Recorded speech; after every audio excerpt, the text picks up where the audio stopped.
इस वीडियो में हम बात करेंगे 2021 की फिल्म वेटिंग फॉर बोजैंगल्स के बारे में, जो कहानी है एक ऐसे अजीब से परिवार की जिनके जीने का तरीका दूसरों से अलग है और इसी अलग तरीके से उन्होंने एक ऐसी बीमारी का सामना किया जिस बीमारी से जीतना बिल्कुल भी आसान नहीं। फ्रांस के किसी आइलैंड पर हो रही एक आलिशान पार्टी में जॉर्ज नाम का फ्रेंच आदमी अपने आप को रोमेनियन बता रहा था। एक ऐसा रोमेनियन बिजनेसमैन जो मक्खियां मारने का बिजनेस करता है। सिर्फ रोमेनियन नहीं, वो बोलने का तरीका बदलकर अपने आप को अमेरिकन, स्पेनिश और इटालियन भी बताने लगा और इस तरह वो हर किसी को कंफ्यूज करने लगा। मगर अपने इस मजाक के बीच उसकी नजर एक औरत पर पड़ी जिसे पार्टी का होस्ट एक पागल औरत कह रहा था। उस होस्ट की बात अनसुनी करके जॉर्ज कमील नाम की उस औरत के पास गया जो जॉर्ज की ही तरह अपनी पहचान बताने से इनकार करने लगी। वो दोनों ही एक दूसरे से ऐसे बात करने लगे जैसे कि वो किसी फेरी टेल का हिस्सा हो और इस तरह दो अजीब मजाकिया लोगों को एक दूसरे से प्यार होने लगा। उन दोनों को ऐसी हरकतें करते देख पार्टी में मौजूद मेहमान हैरान हो गए, पर उन्हें इस बात से कोई फर्क नहीं पड़ रहा था क्योंकि उनके लिए एक दूसरे के अलावा अब उस पार्टी में कोई और मौजूद नहीं था। सारे मेहमानों को पता चल गया कि जॉर्ज झूठी कहानियां बना रहा था और उसे उस पार्टी से निकाला जाने लगा, पर यह जानकर कि जॉर्ज उसी की तरह है, कमील अपनी खुशी कंट्रोल नहीं कर पाई।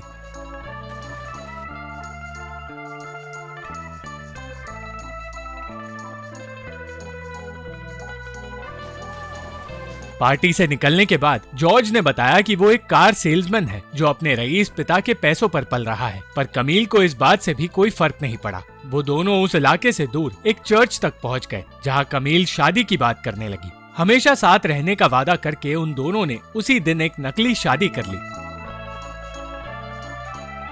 पूरे दिन वहां रहने के बाद जब जॉर्ज अगली सुबह जागा तो उसे पता चला कि कमील, जिसका नाम वो अब तक जान नहीं पाया, वहां से जा चुकी है। अपने प्यार को ढूंढने की कोशिश में जॉर्ज उसी आदमी के पास गया जिसकी पार्टी में वो घुसा था। चार्ल्स नाम का वो आदमी कमील का दोस्त था और उसने जॉर्ज को कमील को भूल जाने के लिए कहा क्योंकि कमील का बचपन गरीबी में गुजरा है और भूख पेट के साथ साथ दिल को भी सिकुड़ देता है। वो कमील के बारे में कुछ ऐसा जानता था जिसके बारे में सोचकर वो जॉर्ज के लिए डरने लगा, पर कमील की तकलीफ से भरी जिंदगी के बारे में जानकर जॉर्ज को उससे और ज्यादा प्यार होने लगा और उसने ठान लिया कि वो सिर्फ और सिर्फ कमील से शादी करेगा। उसका पता पूछकर वो उस दुकान में पहुंचा जहां कमील काम करती है, पर जॉर्ज को देखते ही कमील उसे समझाने लगी कि वो किसी के साथ एक सीरियस रिश्ते में रह ही नहीं सकती। वो प्यार से डर तो रही थी, पर जॉर्ज ने वादा किया कि वो लोग खुशी खुशी हमेशा कहानियों के अलग अलग किरदार बनकर जिएंगे और वो शादी के लिए राजी हो गई। 9 महीनों बाद उन दोनों के बच्चे के जन्म का वक्त आया और इस मुश्किल वक्त में भी जॉर्ज उसे अलग अलग नाम से बुलाता रहा ताकि कमील ज्यादा स्ट्रेस ना ले। कमील के आने से जिंदगी में पहली बार जॉर्ज को एहसास हो रहा था कि एंजाइटी क्या होती है। उसने चार्ल्स को बताया कि वो असल दुनिया की तकलीफें समझने लगा है, पर उसकी पैसों की परेशानियां बढ़ती जा रही है। कमील ने एक बेटे को जन्म दिया और उसे समझाने लगी कि उसे दुनिया की सोच पर ध्यान ना देकर खुद के हिसाब से अपनी जिंदगी जीनी होगी। वो अपने बेटे गैरी को भी अपनी तरह कहानियों की दुनिया का हिस्सा बनाना चाहती थी, पर जैसे जैसे गैरी बड़ा हुआ उसकी कहानियां बनाने की आदत उसे मुसीबत में डालने लगी। बाहरी दुनिया उसे चाहे ना समझती हो, पर अपने घर में वो एक ऐसी जिंदगी जी रहा था जो किसी फेरी टेल से कम नहीं। कमील उसे खुश रखने की पूरी कोशिश कर रही थी।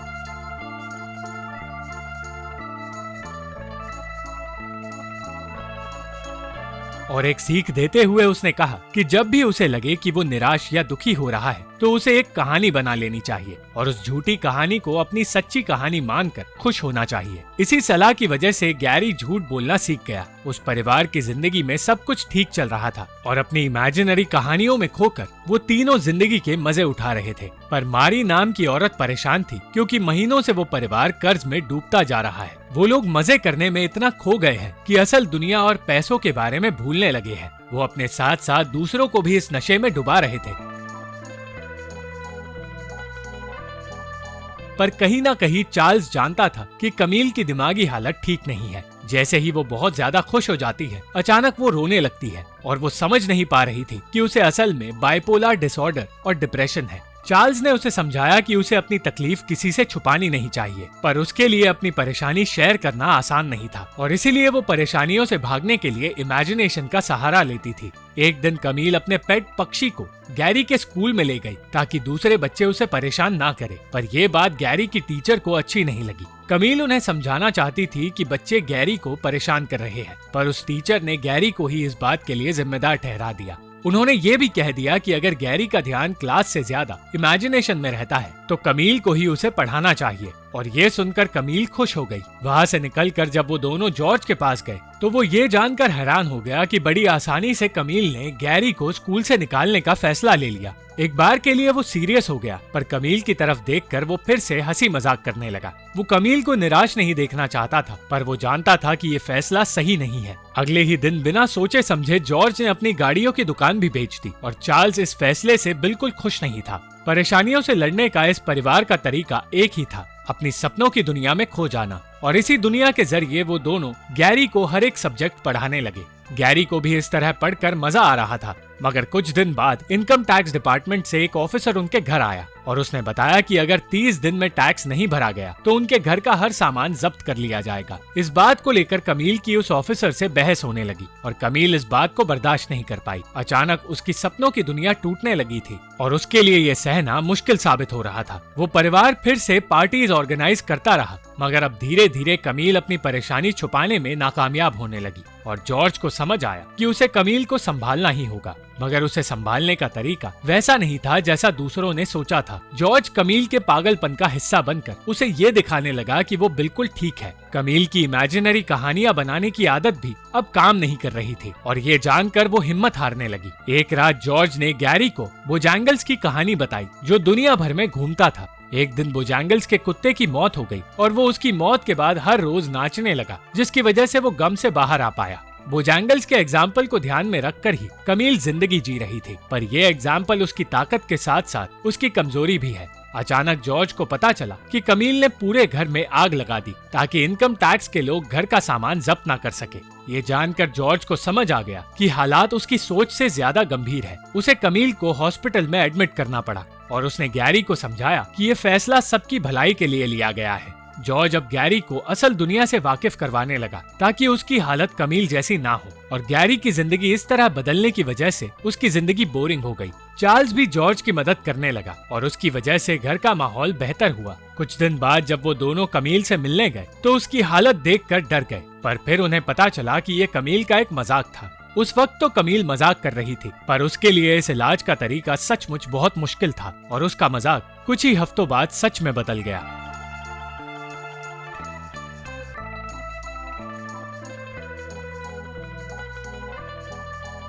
उस दिन गैरी समझ गया कि उसकी माँ एक पागल खाने में ठीक नहीं हो पाएगी। एक तरफ जहाँ गैरी अपने आसपास बीमार लोगों को देख रहा था, तो दूसरी तरफ जॉर्ज अपनी पत्नी को खोने से डर रहा था। उस हॉस्पिटल में गैरी की दोस्ती स्वेन नाम के एक पेशेंट से हुई, जिसके साथ वो वक्त बिताने लगा, और कमील को बेहतर महसूस करा के जॉर्ज ने गैरी को बताया कि वो दोनों कमील को हॉस्पिटल से निकालने वाले हैं। अपनी जिंदगी को फिर से एक मजेदार मोड़ देकर वो दोनों चोरी छिपे हॉस्पिटल में घुसे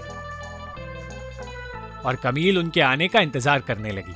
वो तीनों भागने में कामयाब होने ही वाले थे कि तभी उनके सामने स्वेन आ गया, पर गैरी का दोस्त होने की वजह से स्वेन ने उन्हें वहां से निकलने दिया। उस रात बोजैंगल्स की पहचान लेकर जॉर्ज अपने परिवार को वो खुशी दे पाया जो उन्होंने खो दी थी, और खुशी खुशी वो लोग बॉर्डर पार करके स्पेन पहुंचे, जहां एक महल जैसा घर था। वो घर चार्ल्स का था, जो हर कदम पर उस परिवार की मदद कर रहा था। चार्ल्स अब भी ये मान रहा था कि कमील ठीक नहीं हो सकती, पर जॉर्ज ने ठान लिया था कि वो हार नहीं मानेगा और कमील को ठीक करके ही रहेगा। इसी कोशिश में वो लोग ऐसी जिंदगी जीने लगे जहां ना तो कोई परेशानी हो और ना ही दुनिया वाले। पर अचानक कमील उस पक्षी को देखकर अपना आपा खो बैठी, जिस पक्षी को उसी ने खुद पाला है। उसने उस पक्षी को हमेशा के लिए गैरी से दूर कर दिया और इस तरह जॉर्ज की कोशिशों पर पानी फिरने लगा। उस रात वो तीनों कमील की बीमारी से लड़ने का प्लान बनाने लगे, पर वो ये नहीं समझ पाए कि आखिर वो ऐसे दुश्मन से कैसे लड़ेंगे जो उन्हें दिखाई तक नहीं देता। हार मानकर जॉर्ज को एक ऐसा कमरा तैयार करना पड़ा जो मरीजों के कमरों से मिलता जुलता हो, और जब भी उसे कमील को शांत करने की जरूरत पड़ती वो कमील को उस कमरे में डाल देता। कुछ दिनों तक इस तरीके को अपनाकर जॉर्ज ने अपने इस नए घर में स्पेनिश पड़ोसियों को बुलाया और एक पार्टी रखी ताकि कमील बेहतर महसूस कर पाए।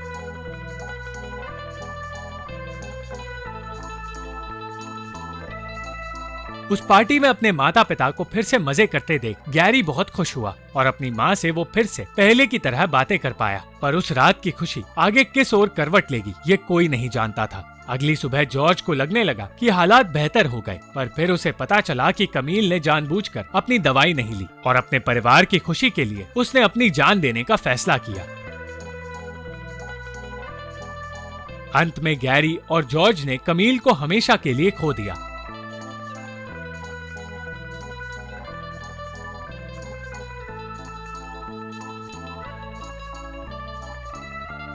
मगर जाते जाते उसने अपने बेटे को इमेजिनेशन की ताकत दे दी, जिसकी मदद से वो परेशानी और दुख के बीच भी खुश रहने के तरीके ढूंढ निकाल पाया।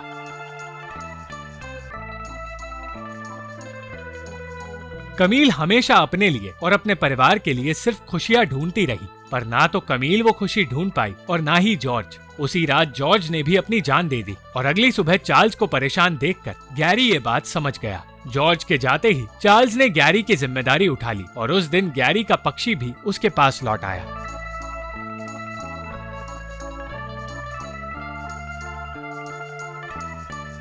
Thank you for watching this video. अगर आपको ये वीडियो पसंद आई तो इस वीडियो को लाइक, शेयर और इस वीडियो पर कमेंट जरूर करें और इस चैनल को सब्सक्राइब करना मत भूलना।